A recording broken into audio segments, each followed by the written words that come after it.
Hello, this is a prepaid call from an inmate at the Virginia Department of Corrections, Red Onion State Prison. To accept this call, press 0. This is Randall Via, a.k.a. Red Onion Randy. I'm currently serving 1,214 years for capital murder and armed robbery. Now, and finally, at a level 3, Buckingham Correctional Center. Stone's throw from where I grew up. If you have any questions or comments or want to leave a message or whatever, I've got a voicemail line.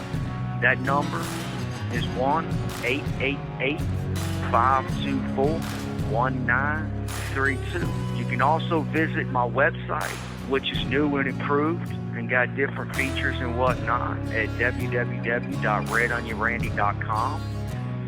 I hope you do. Let's get started with the podcast.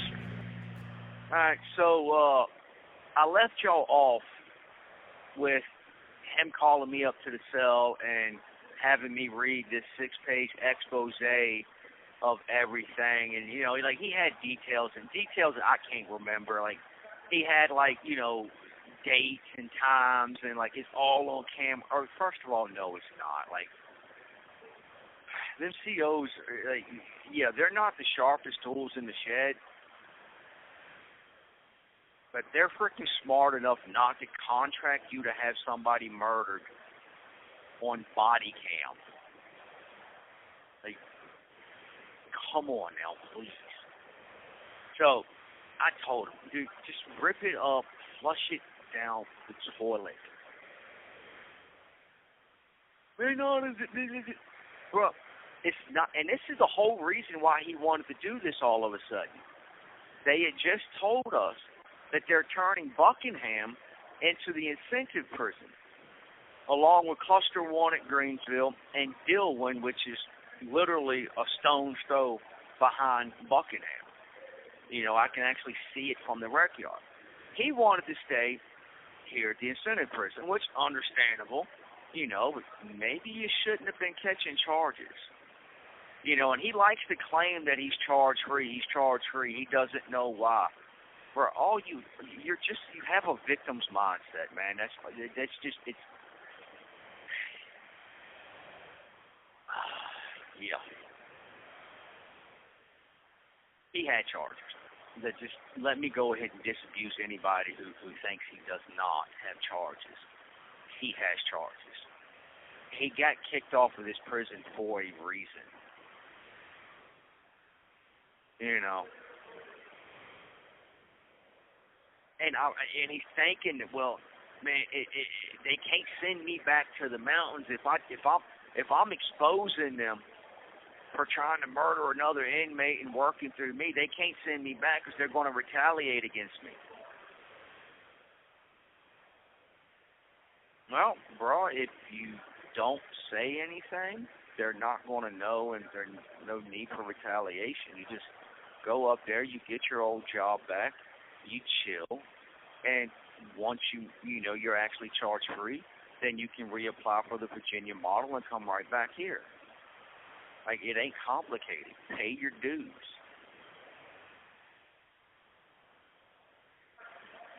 No, that he did not want to hear it. He did not want to listen to sense.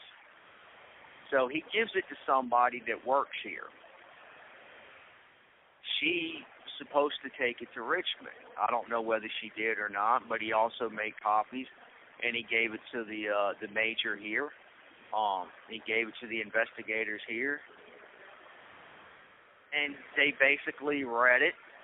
He even said that the major called him into the office one day and got on the phone and called Lieutenant at Keene Mountain. I have no clue whether this is freaking true or not, but supposedly right there, and she asked Lieutenant in front of Scott, hey, look, I have an inmate here making these allegations and said that you did this, this, and this. What? No. Hey, no. You know, denied all knowledge of it, and so on and so forth. Scott doesn't speak up and say nothing the whole time over there. Because I asked him, man, what'd you do? You're on speakerphone. You can hear what he's saying. You know, because otherwise, how are you telling me what you heard him say? So why didn't you speak up? Why didn't you contradict him? And you can never get an answer from it. All right, it is what it is. So time goes by. Time goes by. Time goes by. So I'm actually starting to think, you know what, bro, like, you might actually stay here. You know, like, you never should have put that out there. You never should have said anything or done anything. Like, looking like you're actually going to stay here. But he really freaking panics. Like what was it, like a week ago, 2 weeks ago, he comes to me like he's in freaking tears. Like, man, they're going to kill me. They're going to kill me, man. I know I'm going back. Like, they're going to kill me. Like, man, I need to get this to Channel 6 News or Channel 8 News. Like, man, can you help me? I'm like, no. It's like, man, why not, man? Like, bro, I'm going up for a pardon. I'm not sticking my nose in this situation. Like, I no. Like, just no. Man, but, okay, you don't have to do anything, man, but can you get somebody to do it for me? No. I'm not putting my people in this. Like, no. It's not happening. Man, please just ask. Okay, fine. So I call somebody, and I tell them, hey, look, I'm going to ask y'all to do something for me, and when I ask, I want y'all to say no and refuse. They got a kick out of that, started laughing, and they know who they are, though I'm not going to say their names. And I explain the situation really fast, and I say, okay, so, are y'all willing to help? And they say no. And they just bust out laughing. Because it's ridiculous. Just on the face of it, it's absolutely and utterly ridiculous.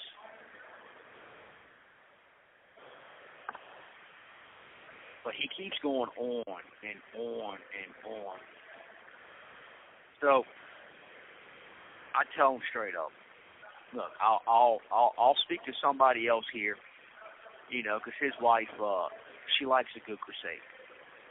She likes a good fight. I'm like, all right, I'll talk to him and see if we can work something out. But my people, no, I'm not getting involved in this. I'm not doing anything. So I go down to Chow one day and I catch my guy, and I talk to him and I kind of explain the situation, blah blah blah. And Jersey's like, you know what? Yeah, I mean, just don't give him the number. You know, why don't you dial it for him? Like, if you know, if his wife is willing to help, you know, she can. So I come back and I call her a little later that afternoon, and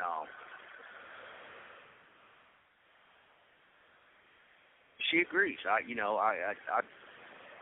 set it up, talk to him and whatnot, and you know, she starts to help him. And you know, a couple of days go by, she calls the news, she calls the warden up here, she calls Richmond, she's, you know, trying to talk to anybody and everybody, you know, to basically grant Scott a stay of execution. In the hopes that even if they don't let him stay here at Buckingham in the incentive prison, they'll just send him to a prison here on the East Coast. You know, Sussex 1 or Sussex 2 or wherever, you know, just so long as it's not the mountains. He doesn't want to go back to the mountains. He's in fear of his life. So she immediately decides to help. She's like, all right, I'm doing this. And she does it. Like, I mean, she goes out of her way. This is a woman who was diagnosed with lymphoma. This is a woman who has serious health issues. So much so that she is in the process of getting them to transfer him off of Buckingham, even though this is going to be turned into an incentive prison, and it's going to be extremely sweet. It's already sweet as it is. It's going to get so much better.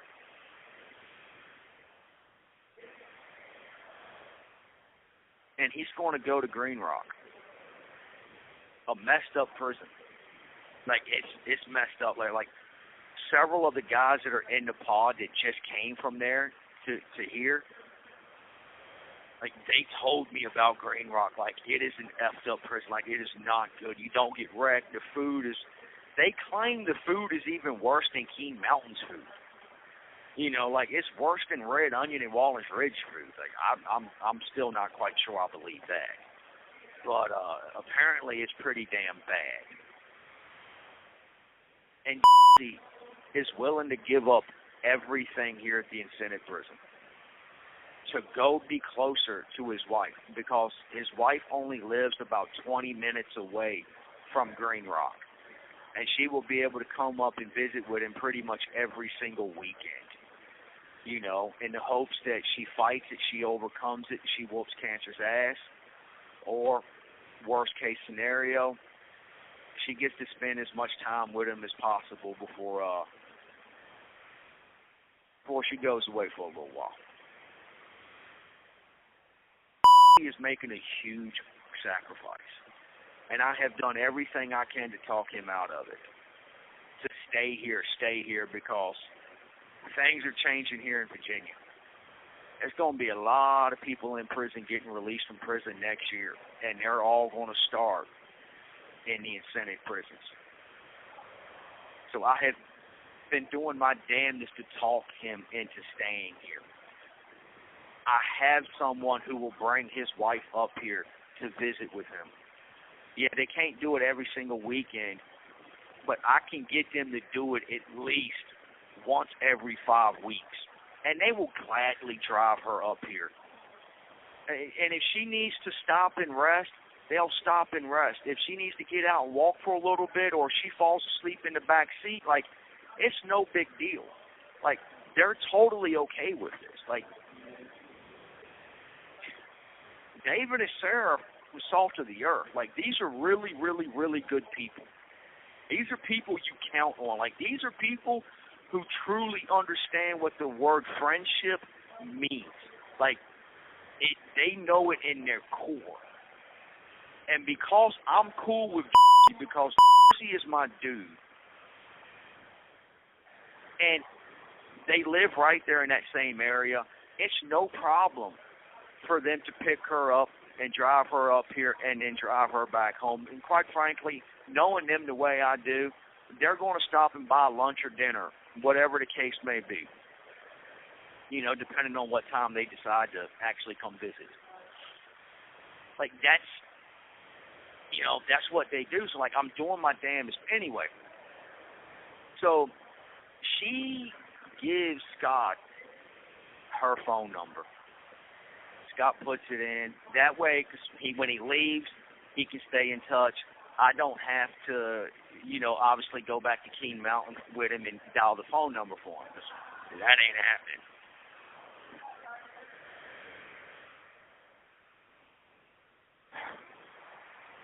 This is what really pisses me off.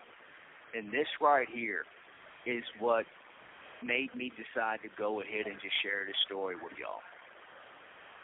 Knowing that a lot of the COs and staff members at Keene Mountain listen to my podcast weekly. This is what Scott did. He did two things. The first thing he did, he's in the cell with old man Ralph. Ralph is 69 years old. He has no money from the street except for his sister. His sister is older than he is. His sister's in her 70s. She doesn't work. She's disabled. She is on an absolute fixed income. But yet she sacrifices. I mean, she literally sacrifices. There's times she didn't buy medication Or she went and didn't buy the good medication she should have bought. She bought the much, much, much cheaper version of it and just squeaked through the month so that she could send Ralph a little bit of money so he could buy some commissary. Or she would go on the Virginia Packages program and order him a few things off there. And she could never order a full $125. She does not have it like that. But if she did, she absolutely would. There's no question about that in my mind.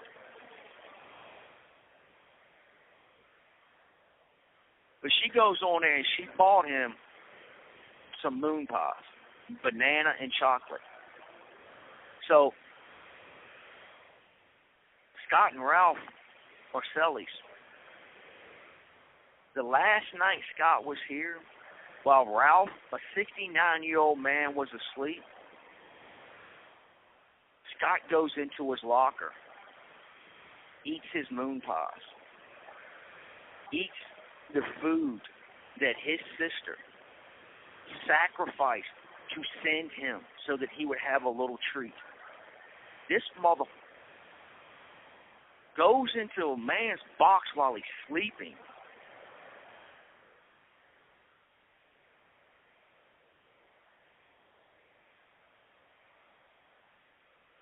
I have no words to describe how disgusted I am. What really pisses me off, I gave that bastard commissary before he left. I went in my box and I took stuff and I gave it to him. Yeah, I didn't like what he was doing with the whole trying to push this issue and save himself, blah, blah, blah. I didn't like it. I didn't have respect for it because at the end of the day you were snitching. But I understand fear. I understand how it can motivate somebody to do something that they really shouldn't do, even though they know they shouldn't do it. But they do it anyway because that fear's riding them. So I gave him some commissary so when he goes up there, he could trade it for a little bit of coffee. He could trade it, like I taught him how to make one of my cakes. So he could trade that stuff for some cake ingredients so he could make some cakes and he could sell them and get a little hustle going, like I tried to help him. And he goes in a 69-year-old man's box while he's asleep and eats the holiday package his sister sent. And then when he gets to King Mountain,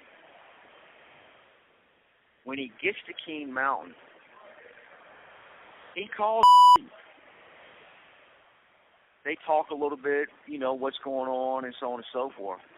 And then he tries to have phone sex with. We shut that down right then and there. Like, do you know who my husband is?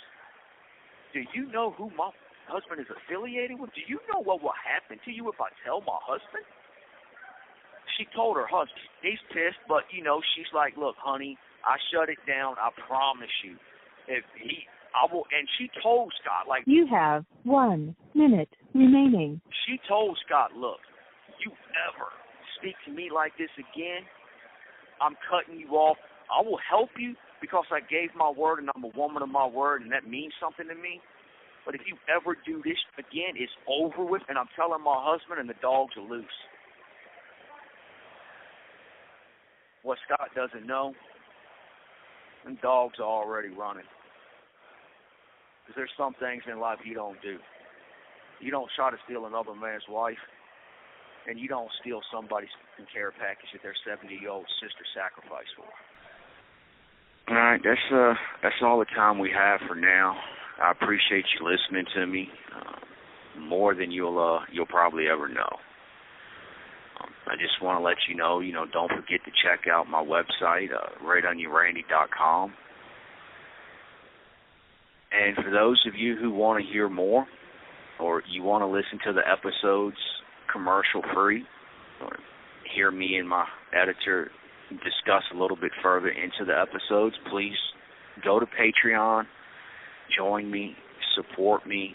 It's only $5 a month. And just a reminder, I have a cookbook out. You're going to eat that.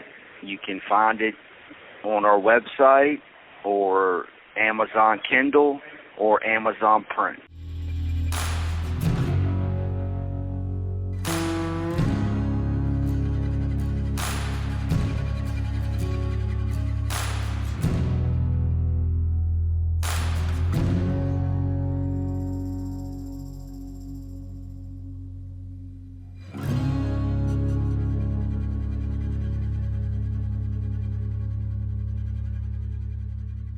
Thank you for using GTL.